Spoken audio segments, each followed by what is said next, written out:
Finalizando o terceiro e último dia de STS, de Ceará Tech Summit, mais Feira do Empreendedor, o último podcast também desta temporada, aqui comigo e com o Thiago e um convidado muito especial, né, Thiago? É isso, Bianca. Para você saber, 60 mil pessoas passaram por esses pavilhões do centro de eventos, para o Ceará Tech Summit e para a Feira do Empreendedor, e isso tem que ter uma organização.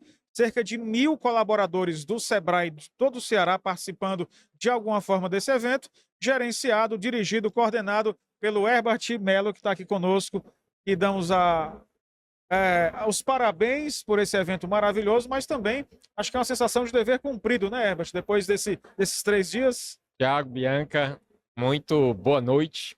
Último dia especial, é um dia de comemoração, um dia também de prestar conta. Nós estamos com 65 mil inscrições durante esses 3 dias. O primeiro dia, só no Ceará Tech Summit, nós tivemos 12.500 visitantes. Tivemos ontem 8 mil, foi 7.980 visitantes. Estou falando só de Ceará Tech Summit, hoje eu não sei ainda, mas me parece que a quantidade de visitantes está bem superior ao dia de ontem. Já temos data para o Ceará Tech Summit 2026. Então, adianta logo para a gente aqui, para eu organizar as férias. 8 a 10 de outubro de 2026. Onde será? Não temos ainda este local. Como esta é a 4ª edição e todas as edições nós temos aumentado o tamanho, aumentado o número de expositores, aumentado o número de eventos, o próximo ano eu não sei. Tem algumas perguntas são feitas, tipo, quais são os temas que vão ser trabalhados no próximo ano? O Ceará Tech Summit é muito dinâmico.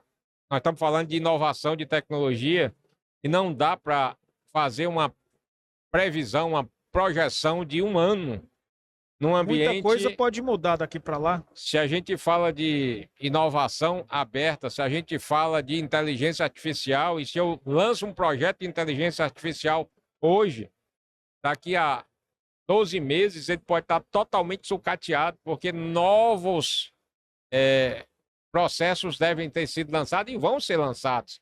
E isso interfere muito com relação a toda essa dinâmica, que é a dinâmica do Ceará Tech Summit. Agora, Herbert, é interessante que a gente já vem acompanhando, tanto eu quanto o Thiago, há 3 anos, né? Estamos na nossa 3ª edição aqui no podcast. E eu lembro que na primeira nós falamos sobre inteligência artificial. Na segunda, um pouco mais. Nesta, parece que o foco foi a inteligência artificial. Então vocês vão acompanhando, como você está dizendo, esse mercado que está acontecendo na hora, naquele momento. Se a gente faz essa lembrança dos Ceará Tech Summit anteriores, esse aqui é algo muito diferente porque o ecossistema de inovação do Estado agora está mais maduro. Quando nós começamos lá atrás, existia uma proposta de trabalhar o ecossistema de inovação com as outras instituições. Hoje nós temos esse ecossistema, nós temos os comitês regionais, nós temos as instituições todas juntas buscando o desenvolvimento. Tem uma coisa interessante no Ceará. Se você busca conhecer o ecossistema de inovação dos outros estados da federação, a gente percebe que as capitais são os locais, os territórios onde acontecem essa parte focada em inovação. E se eu sou uma empresa e estou num município longe da capital, eu vou ter que me deslocar, a capital não vai para lá. Aqui no Ceará nós estamos fazendo exatamente o contrário. Nós estamos, e aí desde o 2º Ceará Tech Summit, que Bianca, você, Thiago, a gente discute aqui aquela questão de centros de inovação, centros de referência. Agora tem mais 12 comitês que nós chamamos regionais. Tem o comitê estadual com todas as instituições. Ontem nós tivemos aqui, recebemos o representante de cada um dos 12 comitês regionais, foi dado posse para eles, ou seja, o ecossistema aqui ele tem avançado muito. É isso, o Herbert Melo está aqui conosco, batendo um papo sobre o último dia do Ceratec Summit, também da Feira do Empreendedor. A gente adora as entrevistas, eu e a Bianca, nós adoramos entrevistar o povo aqui, mas a minha impressão, Bianca, é que, assim, quando falamos do futurismo, foi aqui nós mais nos empolgamos, né? Porque é legal demais compreender a partir dos ciclos humanos, números dos dados, ter perspectivas do futuro. O Sebrae também pensa nisso, e as palestras demonstram isso, de que é preciso olhar para o futuro planejado, pensado. Quando se fala de inovação, de tecnologia, a gente pensa no futuro, mas com foco no presente. E pensando no passado como referência, né? Muito passado também, mas não existe essa percepção de futuro sem o presente estar muito consolidado no conhecimento, na formação, porque se isso não acontecer, é aquela questão da inteligência artificial. Quando a gente propõe um determinado projeto, pode ser que o projeto chegue obsoleto lá na frente. Herbert, depois que termina uma feira tão grandiosa como essa, como o Ceratec Summit, em 2025, que foi além com a Feira do Empreendedor, linkada, né? A gente fala de empreendedorismo e fala de inovação ao mesmo tempo. A dinâmica do Sebrae muda também? Vocês também internamente mudam o que fazem? A gente muda antes, durante e depois. Veja só, a proposta das duas feiras, ela tem uma proposta totalmente diferente. Você tem aqui uma missão que é proporcionar, e daqui a pouco vocês vão me perguntar qual é o faturamento que as startups projetaram ou projetam aqui para esse evento. Então, a missão do Ceratec Summit é negócio, é fazer com que as startups, 302, ganhem dinheiro. A missão da Feira do Empreendedor, que são as empresas tradicionais, 673 mil empresas tradicionais no estado do Ceará, é crescer. Ou seja, nós temos que atender essas empresas para que elas se tornem mais competitivas, ganhem mais dinheiro e projetem mais emprego, o PIB do estado cresça, é essa questão aí toda. Então, na hora em que a gente coloca as duas, a gente está trabalhando exatamente essas duas missões. Se as startups oferecerem as suas soluções para essas empresas e elas comprarem, as startups estão ganhando dinheiro. Se as empresas tradicionais comprarem essas soluções, elas vão implantar e vão crescer e vão ganhar mais dinheiro também. Aqui no estado, o nosso diretor Alci Porto, que é o nosso diretor técnico, ele diz que unicórnio, que é o que todo mundo diz, quantos unicórnios tem no estado? Ele diz que unicórnio, se tiver muitos aqui no estado, são bem-vindos. Mas que nós, enquanto Sebrae, nós queremos fazer com que as startups, que são essas que estão aqui no Ceratec Summit, ganhem dinheiro. E ganhem dinheiro como? Atendendo as empresas tradicionais. Então, a dinâmica, voltando para a pergunta, a dinâmica muda por quê? Porque as empresas tradicionais conheceram algumas propostas aqui que elas não conheciam e elas vão até o Sebrae saber como é que o Sebrae pode ajudar, como é que o Sebrae pode acompanhar, como é que o Sebrae pode fazer esse link pós-feira. E isso é o que acontece ao longo dos próximos 12 meses, que é o pós-feira. A gente conversou muito aqui, Herbert, diante de tantos jovens que estão nos visitando aqui, é que a nossa geração, a Bianca colocou muito isso, a gente cresceu num ambiente polarizado, a gente tinha que estudar, fazer faculdade e arrumar um emprego. Aí eu sempre dizia, mas para arrumar um emprego, você tem que ter alguém que empreendeu para gerar esse emprego, né? A minha pergunta em cima disso, essa geração que está vivendo o Ceratec Summit já há 4 anos, não vai ter essa mesma cultura. Essa geração vai querer empreender mais do que... vai querer gerar um emprego mais do que ser um empregado, né? E eu ainda vou agregar a essa sua pergunta uma outra situação que me perguntam de vez em quando também, que é, elas gostam de estar no país ou elas querem sair do país, né? E para elas saírem do país, qual é a principal dificuldade? Será que é a língua? Será que muitas empresas vão para Portugal por conta da língua? Eu digo exatamente o contrário. Essa turma nova já nasceu falando outra língua. Verdade. Né? Então, língua não é obstáculo. Qual é o obstáculo para elas saírem? O obstáculo, eu diria que nem é obstáculo, é a vontade. Se elas tiverem vontade de empreender em outro país, elas vão empreender em outro país. A turma não está muito preocupada hoje em ser empregado de ninguém, não. Elas querem montar empresas e elas querem montar empresas no modelo das startups, que são empresas que se modificam a partir da necessidade do mercado. Então, hoje, a maioria dessas startups aqui, quando elas vão te oferecer, Tiago, o seu produto, elas dizem o que é que elas têm, mas elas também perguntam qual é a tua necessidade. E aí elas se adaptam à tua necessidade. E a diferença é que elas se adaptam à tua necessidade como se elas já tivessem aquele produto voltado para ti. Então, isso é algo que é diferente, por isso é que chama startup. Tem muita gente que até pergunta, o que é uma startup? É diferente de uma empresa normal? É uma empresa. A diferença é exatamente a velocidade, a forma de tratar o problema, ou seja, a dificuldade de cobrar também.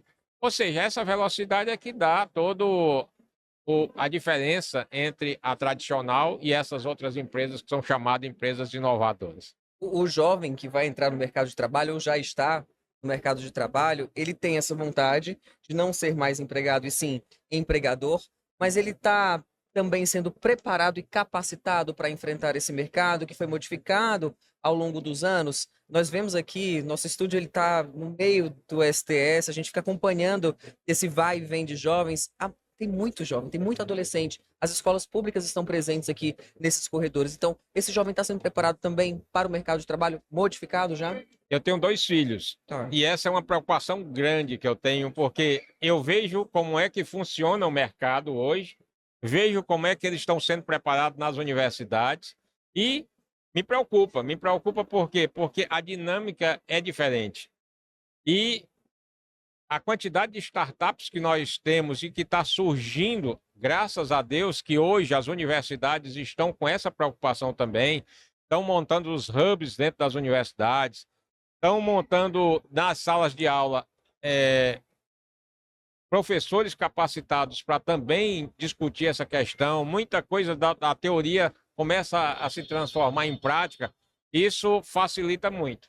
Mas nós ainda estamos muito longe daquilo que precisamos estar para que o mercado possa, ou melhor, para que esses meninos, né, esses jovens possam continuar sendo absorvidos no mercado de trabalho. Tem muita gente que pergunta quais são as profissões do futuro. Só Deus sabe. Só Deus sabe. Mas os números você já sabe. Só complementando, até porque em 4 anos, você entra numa faculdade pensando que vai ter, que tá tudo certo, mas 4 anos é muito tempo agora. Né? Então você nem sabe como é que vai estar o mercado daqui a 4 muito anos. Tempo, né? Já pensou? Porque as mudanças ocorrem nos anos 30, 40. Vamos pensar antes, século 14, 15, as coisas não mudavam. Nessa Hoje velocidade. É o contrário. Você vê Hoje que tudo muda. Você vê que tem uma pergunta que faziam e a maioria respondia. Qual é a profissão que mais emprega hoje? Tecnologia da informação, né? Por quê? Porque o cara tem que programar lá, aí tem esse monte de máquina, ele precisa consertar as máquinas, precisa programar as máquinas, esse negócio todo. Hoje em dia... Inventaram a inteligência artificial. Aí hoje os programadores já estão sendo contratados somente aqueles que usam inteligência artificial. Aí eu digo, não era para ser o contrário? O cidadão que programasse de cabeça, vamos dizer assim, é que era para ser contratado porque ele sabe? Não, porque ele demora mais tempo.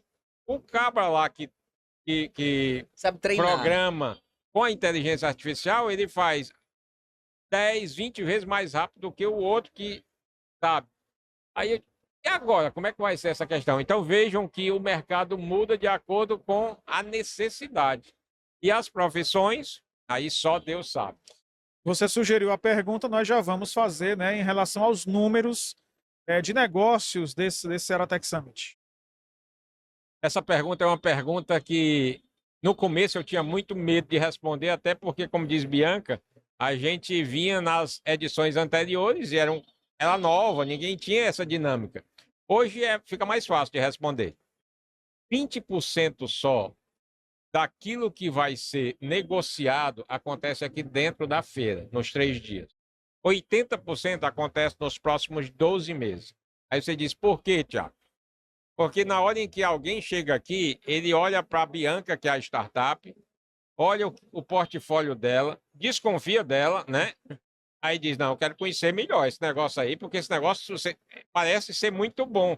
Então eu quero conhecer. E aí, marca com Bianca, vai depois da feira, conversa, e aí a Bianca e o empresário começam a criar aí a confiança e aí fecha o negócio. Então, aqui nós temos um percentual de negócio muito pequeno, mas nós temos um percentual de negócio muito grande depois. Eu fiz, até antes de vir aqui, encontrei ali a Bianca, eu fui numa startup fazer exatamente essa pergunta para ele, porque eu sabia que vocês iam perguntar. Qual foi a quantidade de negócio que vocês fizeram aqui agora? Ele abre o notebook e mostra a quantidade de pessoas que passaram lá e que ele registrou, já marcou reunião ao longo dos próximos dias para conversar. Então, só esse contato já é o diferencial, já é o movimento. É muito grande. E aí, além disso, tem aquela pessoa que indicou para o outro porque gostou. Então, essa teia de negócio é muito grande. E a proposta do Ceará Tech Summit é exatamente isso. É apresentar não só para o estado do Ceará, mas o estado do Ceará é prioridade, as 673 mil empresas da Feira do Empreendedor, mas também para outros estados, esse potencial que existe dentro dessas empresas inovadoras. Já que a gente falou tanto sobre futuro ao longo desses 3 dias, eu preciso falar sobre futuro também. 2026, o que é que ainda pode se esperar do Ceará Tech Summit? De inovação. O planejamento começa segunda-feira já? O planejamento ele começou antes do lançamento aqui da feira, né? Na hora em que nós já imaginamos a data, já discutimos, ele já começou. O que a gente não consegue neste momento é definir quais são as propostas para essa feira. Por quê? Porque existe uma pesquisa aqui dentro, sendo feita não só com as startups, mas também com as pessoas, onde elas vão falar para nós o que elas acharam dessa feira, o que elas sentiram falta, o que elas não gostaram, e aí isso também faz parte do planejamento da próxima feira. É isso, papo com o Herbert Melo. Esse show todo aqui tem a coordenação do Herbert, que também é do Sebrae, obviamente, e gentilmente veio nos atender aqui. Quase que a gente não consegue trazer o homem aqui. Foi difícil, mas a gente imagina mas também ele que se comprometeu e cumpriu. organizar e coordenar, para que vocês entendam, todo o centro de eventos, onde acontecem vários eventos simultâneos, está para o Sebrae. Nesses 3 dias. Então, a gente entende também. Eu catei o Herbert ali no caminho. Conta aí, Bianca, como foi? Ele conta aí. Me chamou Bianca, eu disse, Bianca nada, vem aqui comigo. Vem aqui. E ele, calma, eu vou já já. Mas a gente entende, imagina também todo o trabalho que vocês tiveram, você na coordenação, mas toda a equipe do Sebrae para montar isso daqui. O evento está muito legal, eu sou muito encantada com o STS, com toda a oportunidade que ele me dá de encontrar, de cruzar com pessoas incríveis, assim, com mentes abertas, pensando lá na frente, coisas que, enfim, eu demoraria tempos para aprender. E é muito bacana saber que tem esse evento aqui acontecendo de maneira, vai, Thiago, gratuita. De graça. A gente adora falar isso. A melhor coisa. E sabe, universalizar, dar a oportunidade para o cearense de estar aqui pensando melhor, pensando no próprio negócio ou no negócio que ainda vai dar por vir. Obrigado demais, Herbert. Obrigado, eu que agradeço. O papel do Sebrae é exatamente esse. É fazer com que o estado do Ceará cresça, as empresas cresçam, a população prospere. E bom, obrigada mais uma vez. Obrigado. Até 2026. Até mais tarde. Não... Obrigada, Titi. Bianca, ano que vem, hein? Aqui um ano tá a gente volta, se Deus quiser. Gente, obrigado demais, foi um prazer. Bianca, até a próxima. Até a próxima. Obrigado a você que acompanhou todo esse movimento aqui junto com a gente. Tchau, tchau.